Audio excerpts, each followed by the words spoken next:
RRB, l'invité du matin. Et c'est maintenant l'heure de l'invité du matin sur Radio Rythme Bleu en direct. Bonjour Elisabeth Noir. Bonjour Nicolas. Interview politique ce matin, puisque vous recevez le président du Rassemblement Les Républicains. Et oui, c'est Thierry Santal, président du Rassemblement et membre du gouvernement de la Nouvelle-Calédonie, qui est notre invité ce matin. Bonjour. Bonjour. Merci d'accepter notre invitation et plusieurs sujets d'actualité sur lesquels nous souhaitons vous entendre. Alors, c'est d'abord la déclaration de politique générale de Louis Mapou, le président du 17e gouvernement, votre successeur, puisque vous présidiez le 16e gouvernement. Qu'est-ce que vous avez pensé de cette déclaration ? D'abord, un accroc à la collégialité peut-être ? C'est évident. Comme tout le monde le sait maintenant, cette déclaration, les membres du gouvernement que nous sommes, nous l'avons reçue que le matin même de sa lecture par le président du gouvernement. Donc c'est pas du tout comme ça que les choses doivent se passer. Une déclaration de politique générale doit être validée par l'ensemble des membres du gouvernement. Il ne s'agit pas simplement de reprendre les propositions de chacun des membres du gouvernement. Il faut ensuite qu'il y ait une validation globale de tous les membres du gouvernement, de tout le document. Et ça n'a pas été le cas. Pourtant, les choses se sont toujours passées de cette façon-là. En ce qui me concerne, par exemple, moi j'ai l'anecdote d'avoir été élu donc en juillet 2019. Et 2 semaines après, j'ai été obligé de me déplacer à Tuvalu pour participer au Forum des îles du Pacifique.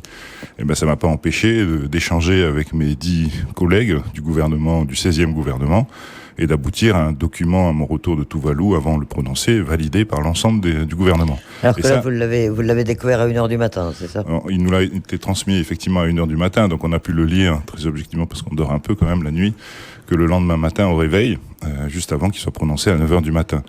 C'est pour moi une forme d'irrespect, mais pas qu'un irrespect envers nous, membres du gouvernement, envers la population calédonienne, parce que nous représentons, qu'on le veuille ou pas, dans ce gouvernement collégial, la totalité de la population calédonienne. Et cette manière de faire est vraiment irrespectueuse envers tous les Calédoniens. Alors ce discours a fait près de 2 heures, mais c'est un peu la loi du genre, on l'a dit, un catalogue de mesures. Qu'est-ce que vous en retenez et est-ce qu'il sera possible de tout mettre en œuvre ? On a l'impression qu'il y a quand même beaucoup de choses. Très honnêtement, je partage un grand nombre de propositions qui ont été formulées par le président du gouvernement. Quand il évoque la nécessité de construire notre communauté de destin en s'appuyant sur le lien à cette terre calédonienne que nous partageons tous, cet amour de la Calédonie, de notre caillou, c'est quelque chose que moi-même j'ai énoncé à l'époque. Même si on retrouve encore, hélas, dans cette déclaration de politique générale, le Kanak au centre du dispositif, le Sénat coutumier qui est censé évoluer vers des fonctions plus importantes dans les institutions calédoniennes. Ça, c'est un peu contradictoire avec la notion de construction de la communauté de destin. Pour cela, je suis convaincu qu'il faut considérer toutes les communautés calédoniennes au même niveau. Il ne faut pas qu'il y en ait une qui ait une prédominance par rapport aux autres. Mais sur le fond, en tout cas, je partage l'objectif. Je partage aussi tout ce qui concerne la lutte contre les inégalités sociales, tout ce qui concerne la formation, l'éducation de nos enfants. Il a repris toutes les propositions qu'Isabelle Chamorro et moi-même avons formulées. Je partage la nécessité de soutenir notre secteur économique et en particulier traditionnel, que ce soit la mine, que ce soit l'agriculture, que ce soit le tourisme, qui sont aujourd'hui en grande difficulté, tout en ayant cette volonté de diversifier l'économie calédonienne. C'est quelque chose que j'ai moi-même énoncé, avec la notion de transition écologique qui l'accompagne, la place de la Calédonie dans la région, son rayonnement dans le Pacifique, tous ces éléments-là, je les partage. Par contre, il y a une vraie interrogation, c'est comment on finance tout ça, sans oublier nos déficits sociaux, de santé, nos déficits publics. Sur les déficits justement sur les comptes sociaux, ça rejoint globalement là aussi ce que vous aviez prévu quand vous étiez président du gouvernement ? Sur les comptes de santé en particulier, il a repris clairement le plan que j'avais proposé moi-même, à l'exception du prêt pour remboursement de toute la dette antérieure, mais tous les autres piliers de ce plan ont été repris par le président Mapou. Et donc, j'espère qu'on aboutira. J'ai entendu, au passage, l'intervention d'un des auditeurs tout à l'heure dans les coups de gueule qui se posait la question sur les 220 milliards de ce que nous coûte effectivement notre système nos systèmes sociaux. Et je confirme que c'est bien 220 milliards que coûtent aujourd'hui tous les régimes sociaux. Il s'agit bien de tous les régimes sociaux, la santé, le handicap, le logement, les régimes de retraite complémentaires, tous ces éléments-là représentent un coût global de 220 milliards pour la Nouvelle-Calédonie. Alors justement, concernant les les ressources et les financements. Louis Mapou évoque très clairement une réforme de fond de la fiscalité. Vous savez ce qui est prévu? Vous en avez, là, ça a été abordé en collégialité d'ores et déjà? On a eu un séminaire le vendredi qui a précédé cette déclaration, et on le sent de toute façon dans la déclaration elle-même. On parle effectivement d'une grande réforme de la fiscalité, avec pour objectif donc de trouver les financements nécessaires aux urgences dans un premier temps, et en mettant en avant la consommation comme pilier du système économique, de la relance économique à venir. Moi, je dis juste aux uns et aux autres que pour pouvoir avoir un pouvoir d'achat, il faut d'abord avoir un salaire, et pour avoir un salaire, il faut avoir un emploi. Et ceux qui créent les emplois, ce sont les entreprises calédoniennes. Et j'ai pas trouvé dans cette déclaration de politique générale beaucoup de moyens de soutien aux entreprises calédoniennes. Et je répète, si on veut rester dans un système vertueux économique, il faut que les entreprises créent des emplois, se développent. Pour cela, il faut qu'elles soient compétitives par rapport aux produits qui sont importés. Et pour être compétitives, il faut baisser les coûts les charges des entreprises. Et encore une fois, dans cette DPG, je n'ai pas retrouvé de soutien aux entreprises dans ce sens. Pour pouvoir faire de la solidarité, il faut avoir les moyens de le faire. Si on fait que de la solidarité, et là c'est un peu ce que nous vivons aujourd'hui, c'est un peu ce qui s'est passé ces dernières années, où on a créé de nouveaux régimes sociaux sans en prévoir le financement en face, et on se retrouve dans des comptes publics aujourd'hui déficitaires, dans le rouge, et qu'il faut combler. Parce que les choses n'ont pas été faites comme elles auraient dû être faites. Il faut d'abord créer de la richesse pour pouvoir ensuite la distribuer, pour pouvoir lutter contre les inégalités sociales. C'est par la répartition équitable d'une richesse créée par le pays concerné. Et c'est pas notre cas aujourd'hui. On fait de la solidarité, on veut en faire encore plus, alors qu'on n'en a pas les moyens. Donc la première chose à faire, c'est d'abord d'avoir ces moyens, de développer le système économique qui nous permette d'avoir ces moyens pour ensuite aller vers la solidarité, plus de solidarité, ce que je souhaite. Désaccord donc notamment sur les projets économiques et fiscaux, mais cette déclaration de politique générale est intervenue à quelques jours seulement du 3e référendum. Louis Mapou évoque l'avenir institutionnel. Là, il y a plutôt un consensus sur la manière dont il voit les choses, et c'est peut-être une surprise d'ailleurs. Je pense effectivement que la conclusion de sa déclaration de politique générale est plutôt encourageante. C'est un peu dissonant avec le discours que nous entendons ces derniers temps de la part du FLNKS qui annonce ne pas vouloir négocier et discuter après le 12 décembre. Là, clairement, le président Mapou se projette au-delà du 12 décembre et se projette dans le cadre de négociations, de discussions, puisqu'il parle de réfléchir à nouveau aux relations entre la Nouvelle-Calédonie et la France. Il annonce clairement que le résultat du 3e référendum est déjà connu, et en l'occurrence, ce sera le même résultat que les 2 premiers, et qu'il s'agit bien de discussions dans le cadre d'une Calédonie française. Et ça, c'est plutôt positif, à mon sens. Ça prouve peut-être une forme de maturité d'un certain nombre d'élus indépendantistes, en particulier donc du président Mapou. Et j'espère que les choses maintenant vont se concrétiser, parce que tout ça, ce sont des belles paroles, en général, sur la déclaration de politique générale. Maintenant, il faut agir. Alors justement, nous sommes à 13 jours maintenant de ce 3e référendum. La campagne est un peu particulière avec le mot d'ordre de non-participation de la part des indépendantistes, mais vous faites campagne, vous êtes sur le terrain, vous rencontrez les gens? Alors, pas plus tard que dimanche dernier jusqu'à mercredi dernier, on a fait toute une tournée avec une équipe dans le Nord. On a fait toute la côte Est quasiment, Thio, Canala, Kouawa, Ponérimouen, Pointe-d'Imier, pour ensuite passer sur la côte Ouest, Koné, Koumak, Poum, Ouégoa, en redescendant ensuite Népouy, Bouraï. Donc c'est bien dans le cadre de la campagne des Voix du Non. Et pour essayer d'expliquer à la population que malgré cette non-participation des indépendantistes, il faut que les gens restent mobilisés. Mais quand je dis ça, je m'adresse bien sûr d'abord aux Voix du Non. Il faut qu'on arrive à faire un score qui soit au moins aussi important en termes de voix, de nombre de voix que le 2e référendum. Ça, c'est le premier objectif. Et ensuite, je m'adresse aussi aux électeurs du oui. Je leur ai dit pendant toute la tournée qu'il fallait qu'ils aillent voter. On sent une petite pression interne aux indépendantistes. Le mot d'ordre serait, selon vous, pourrait ne pas être suivi à 100%. Bon, en tout cas, ceux qui ne veulent pas le suivre, qui se plaignent un petit peu de manière de faire de la part de leur leader qui ne leur convient pas, la meilleure façon de le faire, c'est d'aller voter le 12 décembre. C'est ce que j'ai expliqué à chacun, et j'espère que effectivement chacun prendra ses responsabilités. Il s'agit là de voter pour son avenir. Il ne s'agit pas de voter pour un parti ou un mouvement, que ce soit le FLNKS ou les Voix du Non ou autre.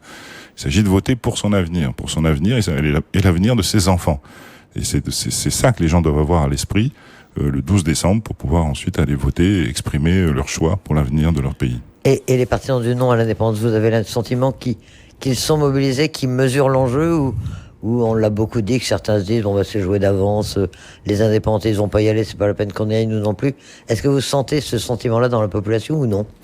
En tout cas, tous ceux que j'ai rencontrés pendant cette tournée, et même précédemment, et j'espère encore demain dans les prochaines, sont mobilisés, restent mobilisés, et effectivement ont compris qu'il fallait pas tomber dans le piège finalement des indépendantistes, et au contraire qu'il fallait rester mobilisé et aller voter le 12 décembre. Maintenant, on sait tous que dans certains endroits, hélas, du pays, certaines personnes ne pourront pas aller voter. Je pense bien sûr aux endroits les plus reculés de notre Calédonie, où peut-être des pressions seront exercées sur certains électeurs pour respecter justement ce fameux mot d'ordre des indépendantistes.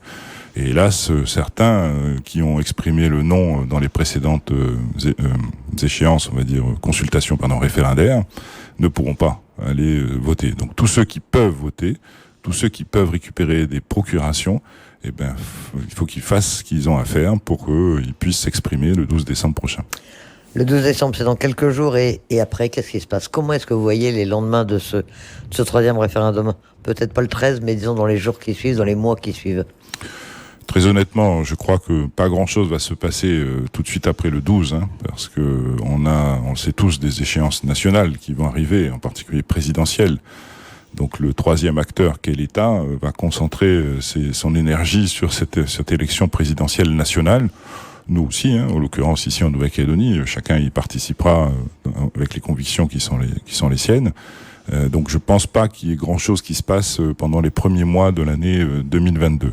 Ce que nous souhaitons au niveau du rassemblement, c'est qu'on profite de cette période pour consulter les Calédoniens. Je l'ai dit à plusieurs reprises, dans plusieurs de mes interventions. La population calédonienne a son mot à dire sur la manière dont elle veut vivre demain, la manière dont elle veut éduquer ses enfants, la manière dont elle veut vivre en termes de santé, la manière dont elle veut participer au développement économique et à la diversification économique. Il y a plein de sujets comme ça sur lesquels les Calédoniens, ce que j'appelle les sujets de société, sur lesquels les Calédoniens peuvent s'exprimer. Et nous avons peut-être, nous, la responsabilité élue d'aller vers eux et de leur poser ces questions et qu'ils puissent participer à cette réflexion globale de la société calédonienne de demain.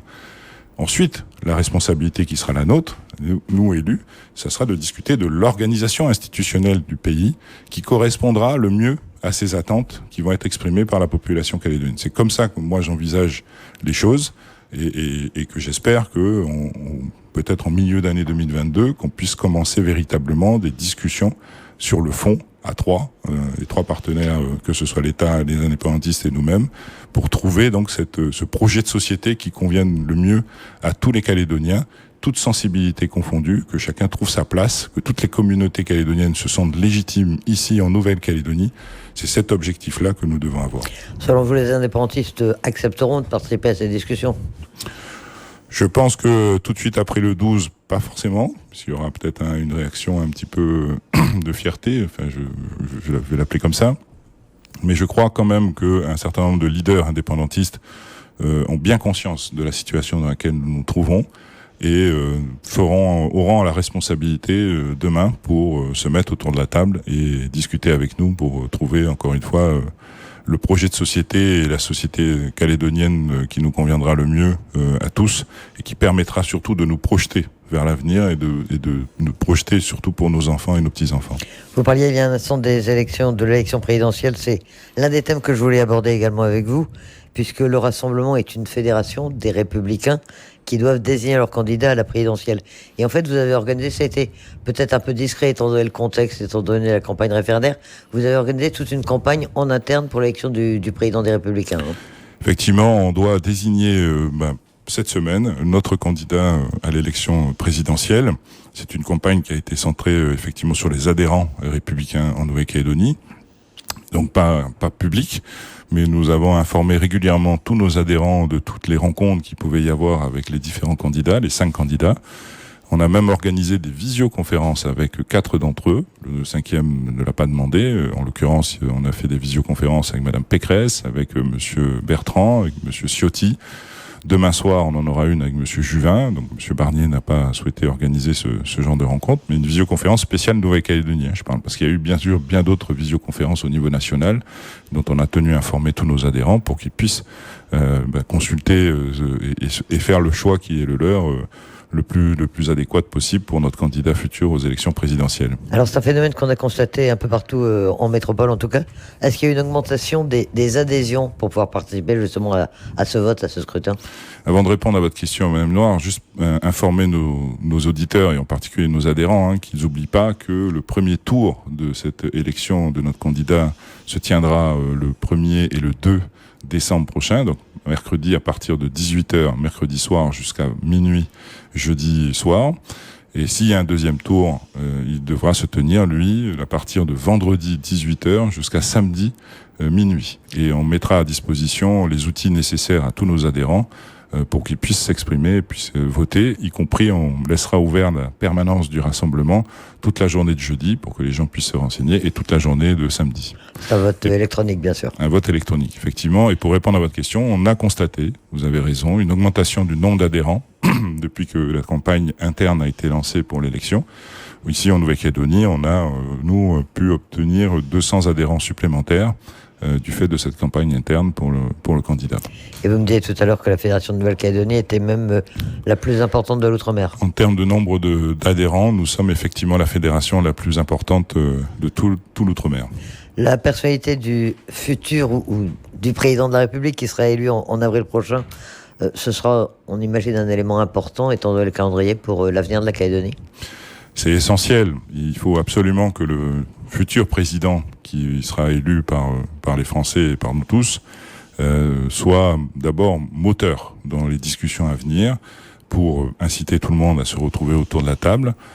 Le peuple calédonien aura fait son choix d'une Calédonie française et dans ce cadre-là, il faudra faire en sorte que on trouve, je le disais précédemment, nos équilibres entre nous pour à la fois respecter ou du moins essayer de trouver les moyens de répondre à l'attente identitaire kanak, sans oublier, je disais, toutes les autres communautés calédoniennes qui ont fait la Calédonie d'aujourd'hui.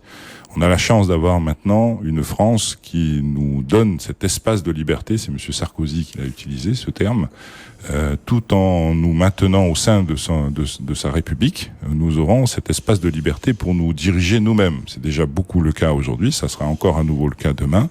C'est plus la France du 19e siècle colonialiste que, hélas, nos partenaires indépendantistes continuent à ressasser. On est aujourd'hui dans le 21e siècle avec cette France-là. La France accompagnée par l'Europe, faut pas l'oublier. Et dans le contexte international aujourd'hui, on sait tous qu'il y a des interdépendances. C'est Jean-Marie Tjibaou qui était peut-être visionnaire à l'époque. On sait tous que c'est le cas aujourd'hui. Et si la France part, quelqu'un d'autre viendra. C'est ça la réalité de notre monde d'aujourd'hui. Donc on n'a aucun intérêt de se priver de ce lien privilégié avec la nation française, qui aujourd'hui est cette nation qui, à la fois, nous considère comme Français, tout en nous laissant notre liberté de nos particularités, de nos spécificités, ici en Nouvelle-Calédonie. Et donc profitons-en et trouvons, encore une fois, cet équilibre entre nous pour vivre en paix les uns avec les autres. Thierry Santa, président du Rassemblement, membre du gouvernement de la Nouvelle-Calédonie, merci d'accepter notre invitation. Merci pour l'invitation.